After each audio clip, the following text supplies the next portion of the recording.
Boa noite a todos, chamo Paulo Batista e sou investigador integrado do CIDEUS desde novembro de 2017. No âmbito da Noite Europeia dos Investigadores, gostaria de destacar um dos projetos que desenvolvi no CIDEUS entre dezembro de 2020 e junho de 2021. Refiro-me ao ciclo de entrevistas intitulado Os Serviços de Informação Invisíveis, da organização à difusão da informação, realizadas online via plataforma Zoom, que contou com o suporte técnico absolutamente fundamental de Mariana Soler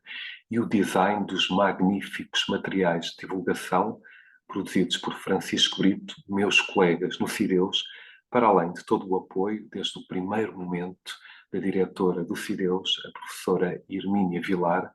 para a realização desta iniciativa.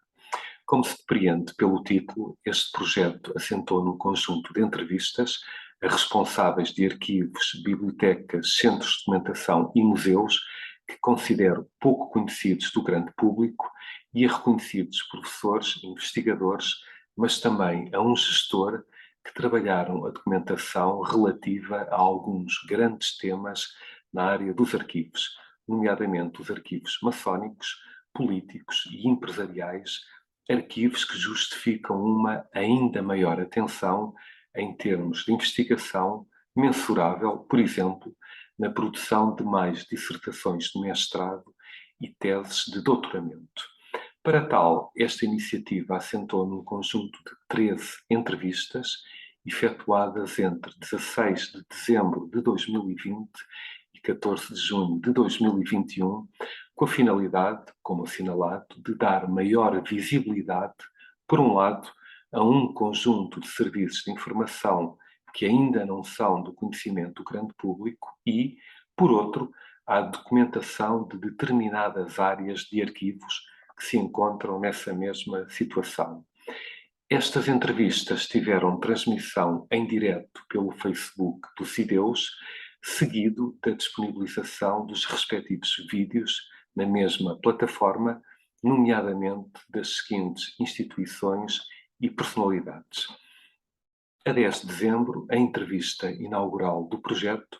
a José Pacheco Pereira, que criou e mantém o Efêmera, Biblioteca e Arquivo de José Pacheco Pereira, localizado no Barreiro. Seguiu-se, a 16 de dezembro, a entrevista a Rita Costa, coordenadora do Centro de Documentação e Informação do Sport Lisboa e Benfica.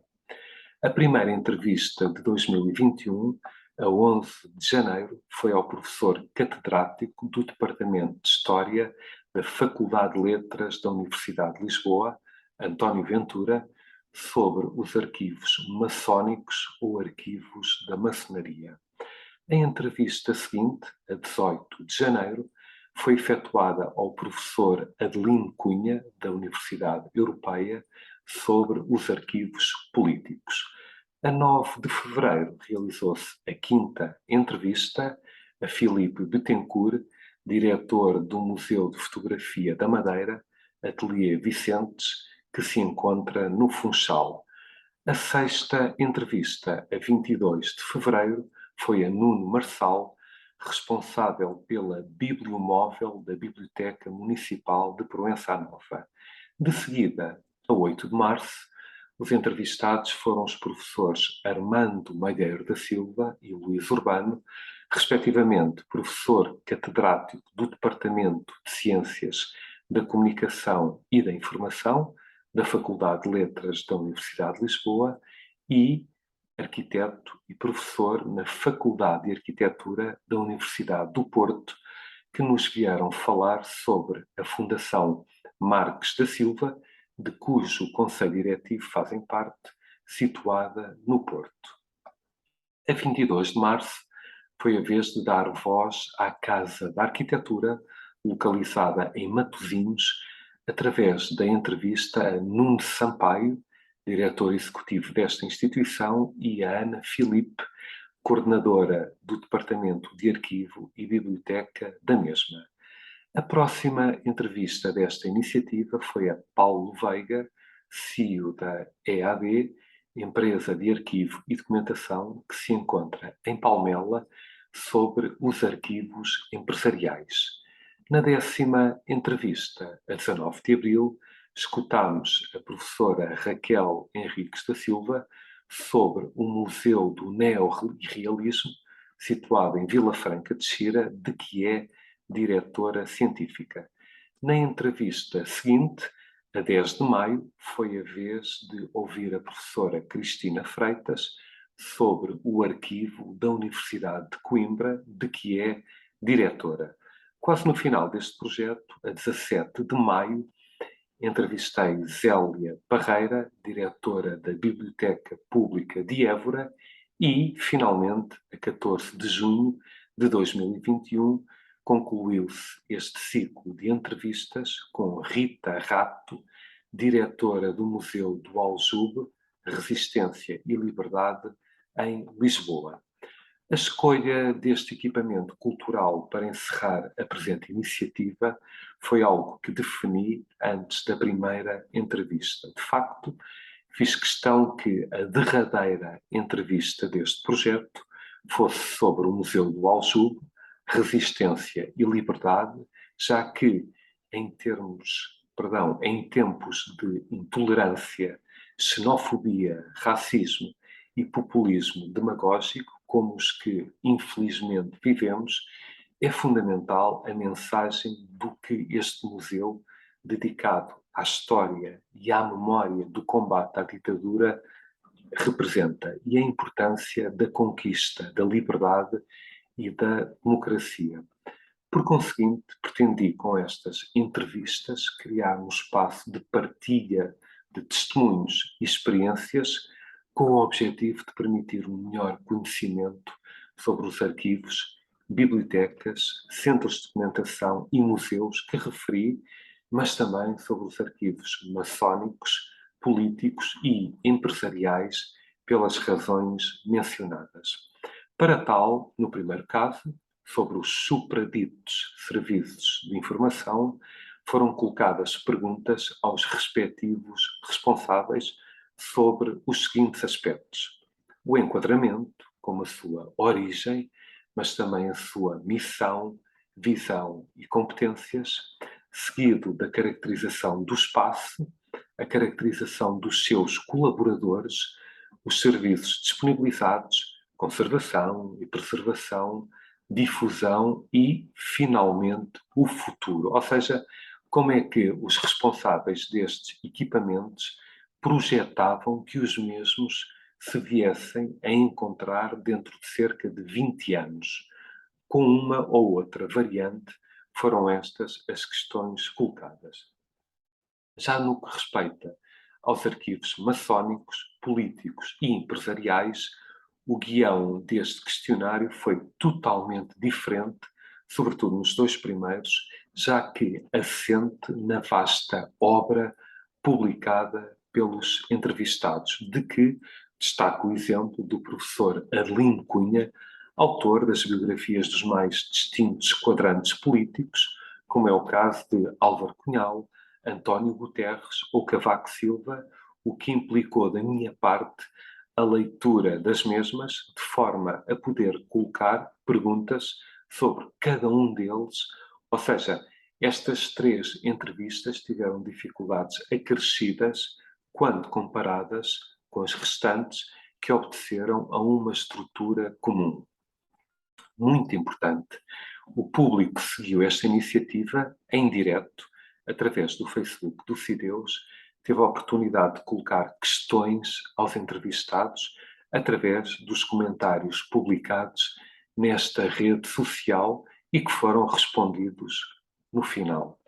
Este aspecto foi algo que considerei sempre como um elemento âncora, chave, sem o qual não faria sentido desenvolver este projeto, ou seja, era e foi fundamental envolver o público que assistia às entrevistas para que pudessem colocar perguntas, esclarecer dúvidas, eventualmente mesmo sugerir pistas, etc. Em termos de resultados globais, penso que o balanço desta iniciativa superou as melhores expectativas, o que foi evidenciado pelas métricas nas redes sociais do Cideus, de que Entre outros indicadores, saliento o facto da visualização destas entrevistas ter chegado a 13 países, com destaque natural para Portugal, onde foram vistas em Lisboa, Setúbal, Évora, Beja, Faro, Castelo Branco, Porto Alegre, Faro, Santarém, Leiria, Coimbra, Aveiro, Viseu, Porto, Braga e Vila Real, entre outras cidades, seguido do Brasil, onde foram acompanhadas, sobretudo no Rio de Janeiro, São Paulo e Minas Gerais, mas também em Espanha, França, Inglaterra e Suíça na Europa e Estados Unidos da América, Canadá, México, Colômbia, Argentina, Peru e Bolívia no continente americano, para além do Brasil, como já tinha referido. Envolvendo esta dinâmica, as métricas também evidenciam que, à medida que as entrevistas se iam sucedendo, eram acompanhadas por uma cada vez maior difusão geográfica, nacional e internacional. No que respeita a visualizações,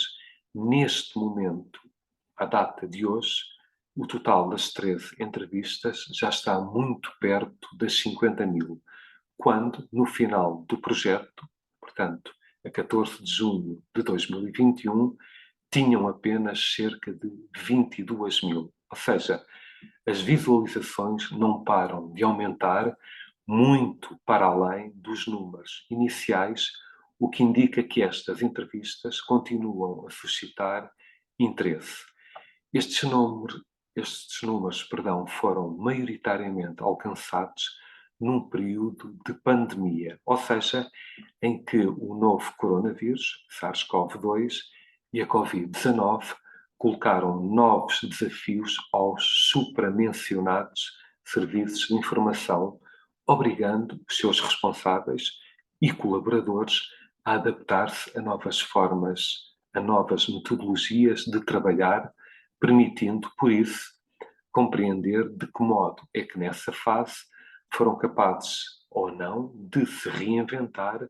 e dar uma resposta eficaz aos problemas e oportunidades surgidos, o que penso ter sido uma das mais-valias desta iniciativa, que deste modo fica registada para a memória futura. Encerro o meu testemunho com aquela que penso ter sido a grande conclusão deste projeto, nomeadamente que os serviços de informação apresentados e analisados demonstraram uma extraordinária capacidade de adaptação e de grande resiliência à nova, difícil e complexa realidade emergente com a pandemia, demonstrando uma notável capacidade de adaptação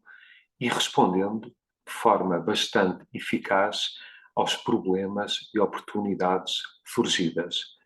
Da organização à difusão do conhecimento, este projeto procurou divulgar e contribuir